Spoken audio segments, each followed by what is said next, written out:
துணிவு படத்தை முடித்ததுக்கப்புறம் director H Vinod வந்து அடுத்து கமலை வச்சு ஒரு படம் பண்ண போகிறாரு அப்படின்னு அறிவிப்பு வந்துச்சு. விக்ரம் படத்தோட போஸ்டர் மாதிரியே இருந்தது. சிவப்பு colour background, black colour fonts எல்லாம் போட்டு கிட்டத்தட்ட அது வந்து விக்ரம் படத்தோட செகண்ட் பார்ட் போஸ்டரை பார்த்தா எப்படி இருக்கும் அப்படி இருந்துச்சு.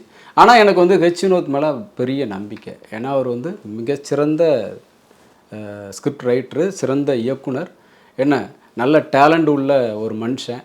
அதனால் வந்து அந்த போஸ்டருங்கிறது இந்த விக்ரம் படம் மிகப்பெரிய வெற்றி இல்லையா, பெரிய வசூல் இல்லையா, அந்த சென்டிமெண்ட்டுக்காக கூட ராஜ்கமல் தரப்புலேருந்து அப்படி ஒரு பேட்டர்னில் ஒரு டிசைன் பண்ணுங்க அப்படின்னு சொல்லியிருக்கலாம்.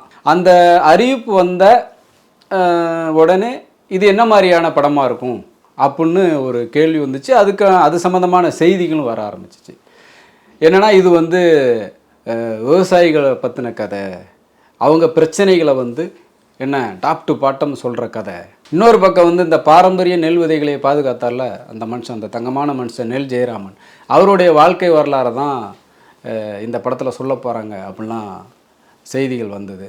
ஏன் இந்த மாதிரியான கதையாக தான் இருக்கும் அப்படின்னு எல்லாரும் நினச்சாங்கன்னா, அந்த ஒவ்வொரு வருஷமும் தேசிய நெல் திருவிழான்னு ஒரு நாளில் வந்து கொண்டாடுவாங்க.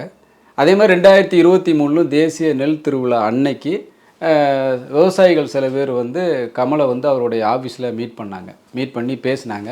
அந்த மீட்டிங்கில் வந்து டைரக்டர் ஹெச் வினோத்தும் கூட இருந்தார். அந்த ஸ்டில்ஸ் எல்லாம் வந்து அப்போ ரிலீஸ் ஆச்சு. உடனே தான் என்ன முடிவு பண்ணிட்டாங்கன்னா, ஓஹோ விவசாயிகளை சந்தித்து மீட் பண்ணுறாங்கன்னா கண்டிப்பாக இது வந்து ஏன்னா விவசாயிகள் பிரச்சனைகளை சொல்கிற படமாக தான் இருக்கும் அப்படின்னு எல்லாருமே முடிவுக்கு வந்துட்டாங்க. ஆனால் இந்த ஹெச் வினோத் கமல் படங்கிறது விவசாயிகள் சம்மந்தப்பட்ட பிரச்சனைகளை சொல்ல போகிற படம் கிடையாது. அது வேறு ஒரு ஃப்ரெஷ்ஷான கதை. அந்த கதையை ரெடி பண்ணிட்டு அதுக்கு வந்து ஸ்கிரிப்ட் ஒர்க் பண்ணுறதுக்காக ஹெச் வினோத்துக்கு வந்து ஆஃபீஸ்லாம் போட்டு கொடுத்தாங்க.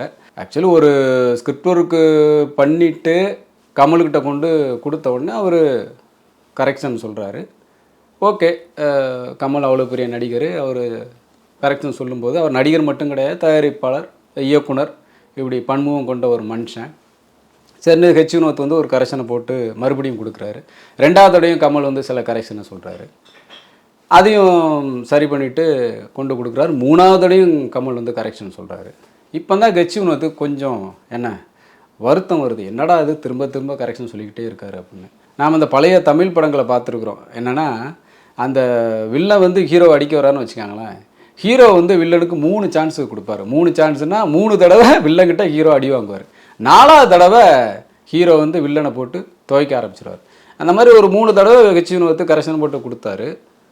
ஆனால் கமல் வந்து திரும்ப கரெக்ஷன் சொல்ல ஆரம்பிச்சிட்டாரு. இப்படியே 10 தடவைக்கு மேலே ஹெச் வினோத் ஸ்கிரிப்டில் வந்து கமல் கரெக்ஷன் சொல்லியிருக்காருங்க. இதில் வந்து ஹெச் வினோத்துக்கு ரொம்ப வருத்தம். என்னடா இவ்வளோ கரெக்ஷன் போடுறாரு, இப்போ ஸ்கிரிப்ட் ஒர்க் பண்ணுறதுக்கே இவ்வளோ நாள் ஆச்சுன்னா, இப்போ ஷூட்டிங்லாம் போய் அப்புறம் போஸ்ட் ப்ரொடக்ஷன்லாம் பண்ணி படம் எப்போ ரிலீஸ் ஆகிறது, இப்படியே போயிட்டு இருக்கும்போது தான் திடீர்னு ஒரு நாள் மணிரத்னம் டைரக்ஷன்லாம் கமல் நடிக்க போகிறாரு அப்படின்னு ஒரு புது படத்தோட அறிவிப்பு வருது. அதுதான் அந்த தக் லைஃப். இதை பார்த்தோன்னே ஹெச் வினோத்துக்கு கூடுதலாக வந்து டென்ஷன் வந்துடுச்சு. என்னடா அது, நம்ம இத்தனை மாதமாக உட்காந்து ஸ்கிரிப்ட் ஒர்க் பண்ணிகிட்டு இருக்கோம், திடீர்னு மணிரத்னம் படம்னு போகிறாரு, அப்போ நம்ம படம் எப்போ ஆரம்பிக்கும் அப்படின்னு யோசிச்சுட்டு தான் தனுஷை வச்சு ஒரு படம் பண்ணுற ஒரு பிளான். இதுக்கடையில் இன்னொரு விஷயம் நடந்தது. என்னென்னா இந்த துணிவு படத்துக்கு அப்புறம் ஹெச் வினோத் வந்து இமிடியேட்டாக ஒரு பெரிய ஹீரோவோட நம்ம படம் பண்ண வேண்டாம், ஒரு ஒரு ஒரு ரிலாக்ஸேஷன் நமக்கு வேணும் அப்படிங்கிறதுக்காக யோகி பாபுவை ஹீரோவை வச்சு ஒரு படம் டைரக்ட் பண்ணுற ஒரு ஐடியாவில் இருக்காருன்னா செய்திகள் வந்தது. ஆனால் அதை வந்து யாருமே நம்பலை. ஏன்னா அஜித் மாதிரியான ஒரு பெரிய ஹீரோ வச்சு படம் பண்ணவர் அடுத்த படம் வந்து யோகி பாபுங்கிற ஒரு காமெடியன் வச்சு எப்படி பண்ணுவார்? இது வந்து சரியான தகவலாக இருக்க முடியாதுலாம் சொன்னாங்க. ஆனால் எப்போவுமே இந்த நெருப்பு இல்லாமல் புகையாதுன்னு சொல்லுவாங்களே, அந்த மாதிரி ஹெச் வினோத்து யோகி பாபு ப்ராஜெக்ட்டுங்கிறது ஒரு பிளான் இருந்திருக்குது. அதில் என்ன ஒரு சின்ன மாற்றம்னா, ஹெச் வினோத் வந்து டைரக்டராக அந்த படத்தை பண்ண வரல, அவரும் வந்து தயாரிக்கணும்னு முடிவு பண்ணார். டைரக்டர் வந்து அவரோட அசிஸ்டண்ட். ஏன்னா உங்களுக்கு தெரியும், இப்போ சங்கர், ஏஆர் முருகதாஸ், சுசீந்திரன், அப்புறம் கார்த்திக் சுப்பராஜ், அப்புறம் லேட்டஸ்ட்டாக லோகேஷ் கனகராஜ், இந்த மாதிரி பல டைரக்டர் வந்து சொந்தமாக கம்பெனி ஆரம்பித்து அவங்கக்கிட்ட வேலை பார்க்குற அசிஸ்டண்ட்டுகளுக்கு வந்து ஒரு டைரக்டராக வாய்ப்பு கொடுக்குறாங்க.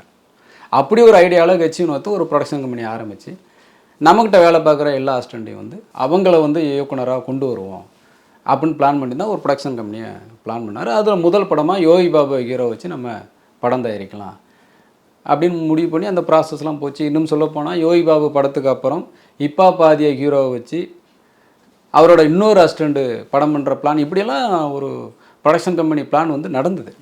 ஆனால் திடீர்னு கட்சி வினோத்துக்கு என்ன ஒரு டவுட் வந்துருச்சுன்னா, இப்போ நம்ம ப்ரொடக்ஷனில் இப்படி இறங்க ஆரம்பிச்சிட்டோம்னா, இப்போ கமல் படத்துக்கு வந்து திடீர்னு அழைப்பு வந்துச்சுன்னு வச்சுக்கோங்களேன்.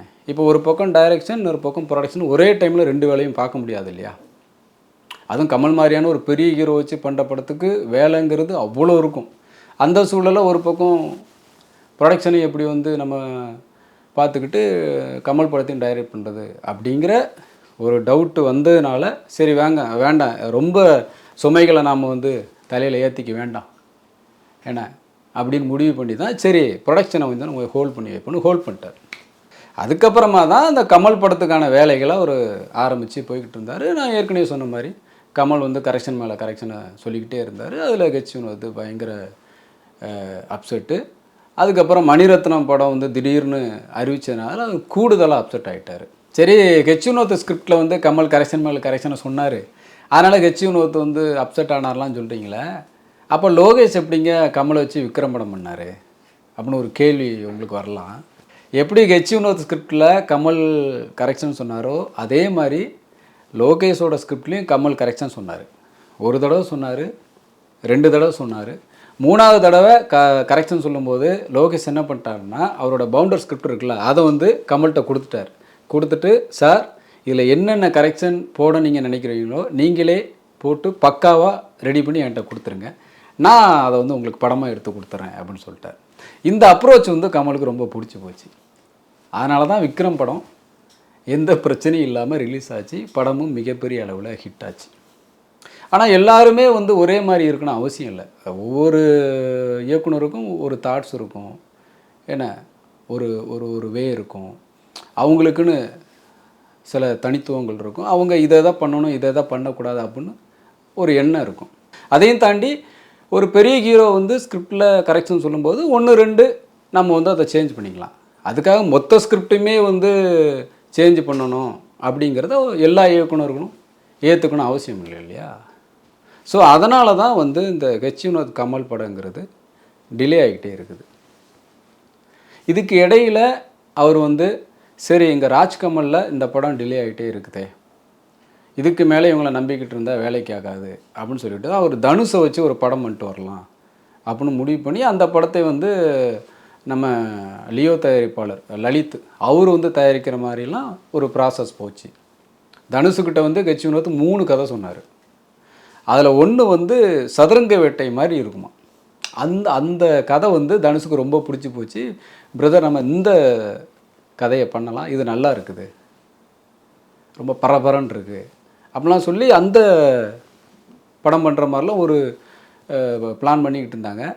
மறுபடியும் கட்சி வினோத்துக்கு இங்கே கமல் படம் தான் பிரச்சனையாக வந்து நின்னது. என்னென்னா இப்போ தனுஷ் படத்தை ஆரம்பித்து போய்கிட்டு இருக்கும்போது திடீர்னு கமல் கம்பெனிலேருந்து கூப்பிட்டா என்ன பண்ணுறது? ஏன்னா கமல் கம்பெனிலேருந்து கட்சி வினோத்தை விடலை. சார் நீங்கள் ஸ்கிரிப்டை ரெடி பண்ணுங்கள், நம்ம அப்புறமா படம் ஷூட்டிங் போய்க்கலான்னு சொல்லிட்டு இங்கே உட்கார வச்சுக்கிட்டே இருந்தாங்க, வெளியிலையும் விடலை.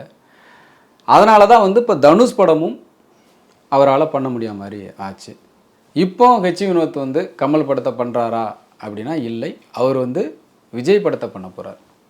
விஜயோட 69வது படத்தோட டைரக்டர் வந்து கட்சி வினோத் தான். பாப்பா அந்த 69வது படத்தை யார் பண்ண போகிறாங்கன்னு எவ்வளவு தகவல்கள், எத்தனை டைரக்டர்கள், அட்லி, கார்த்திக் சுப்பராஜ், வெற்றிமாறன், ஹெச் வினோத், அப்புறம் திரிவிக்ரம், இப்படி ஏகப்பட்ட டைரக்டர்கள் லிஸ்ட் வந்துச்சு.